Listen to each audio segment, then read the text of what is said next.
Hey, it's Bree here, the nurse and health coach of hippydippymom.com. And this will be the last video in the Stress Awareness Month series. I have covered things like ways to reduce your stress, self-help books for stress, healthy eating for stress, meal planning for stress, all ways, to reduce your stress. Today I'm going to be covering my favorite apps on my phone that help me keep my stress in check.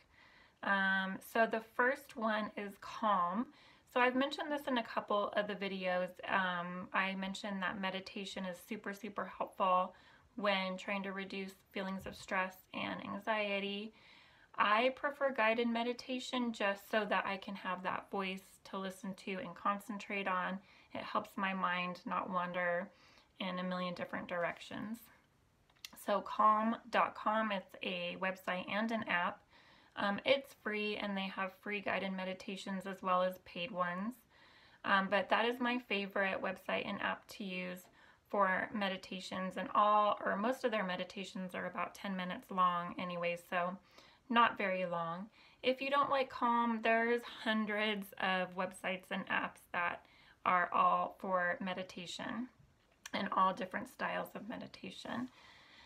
Another app that I love is called Notes to Self, and it is basically a gratitude journal kind of app.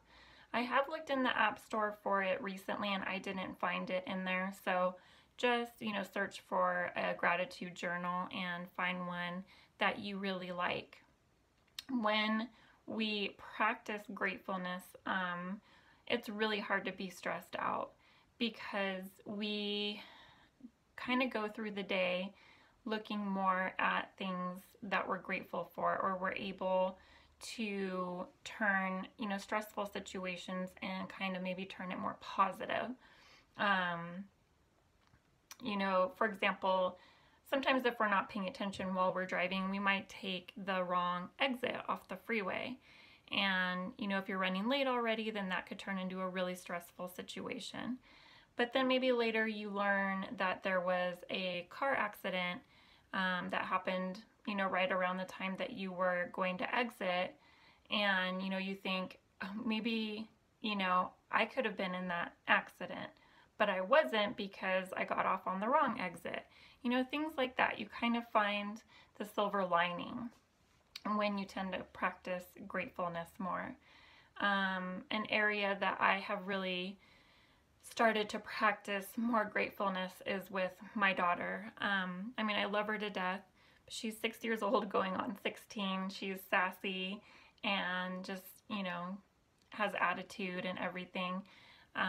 She's also very sweet and kind, but I wake up every morning and the first thing I think is I'm so grateful to have my daughter.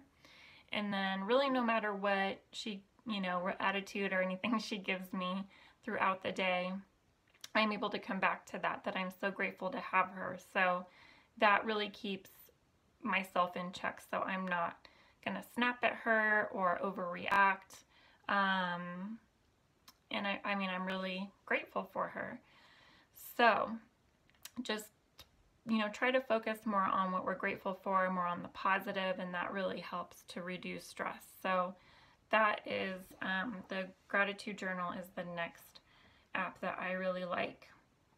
This one helps keep me somewhat organized. I'm not a very organized person. It's Cozy, C-O-Z-I. It is basically a calendar app,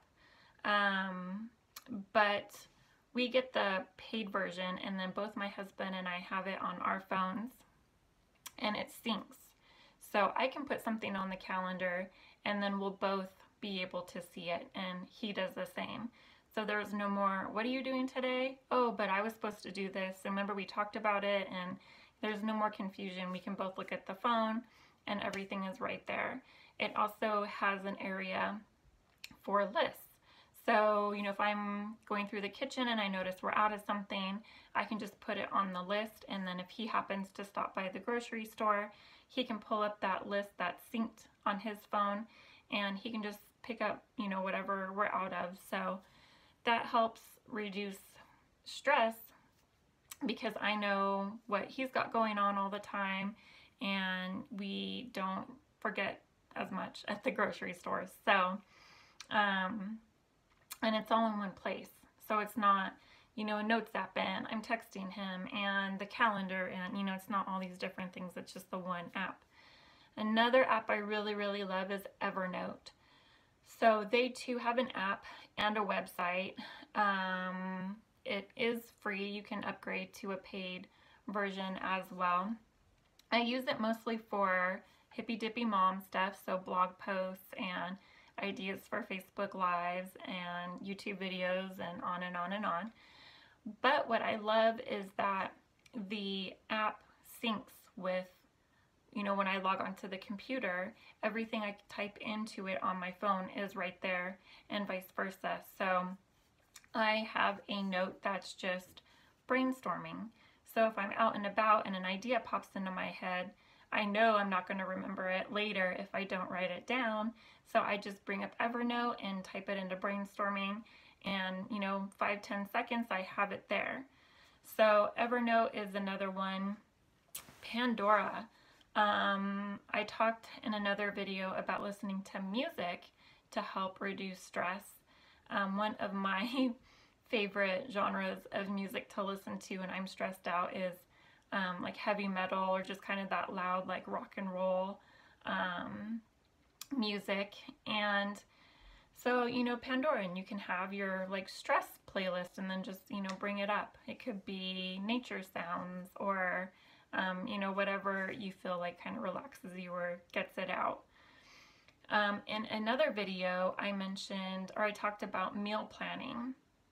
So meal planning helps to reduce our stress because, I mean, it saves us time, it saves us money, and we know what we're having for dinner, you know, every night for the week. So that reduces stress as well. If you feel like meal planning is, you know, too difficult or would just take up too much time, I use realplans.com, and I'll link to that in the comments. But they do a customized meal plan for you. And excuse me, it is a paid service, but when you buy the annual plan, it's only about $6 a month, and you customize it. So let's say you're paleo or vegan or, you know, lactose intolerant, you can put all that stuff in there, and they will give you recipes that fit your specifications. So they give you the recipes. You basically pick the days that you want planned, and they do breakfast, lunch, and dinner, sometimes snacks too. And they will give you the plan, the timeline, the recipes, the shopping list, and they have an app too, so that you can take the shopping list and everything with you on your when you go to the grocery store. So, and the app is free. So that is one of my favorite things, and they have like 1,500 or more recipes on their website. So, I mean, just amazing, delicious food. I love using Real Plans to meal plan. So I also mentioned self-help books as a way to help reduce stress because, you know, most of the time when we're stressed out, it's really easy to try to blame other people or, you know, situations for our stress. But really, the stress, you know, is here, and it's things that we need to work on personally within ourselves to help really, really reduce stress for the long term. So that is why I love self-help books. So the next and last app that I love for that is Kindle. You can get, I mean, really any book that you want on Kindle. And there are even websites and various ways to get free ebooks. So those are the apps that I love that help reduce my stress. If you have any apps that you love, or kind of a different, you know, I like Calm. If you like another meditation app, then I would love to hear about it. So post that in the comments. So that is it. Until next time, take care.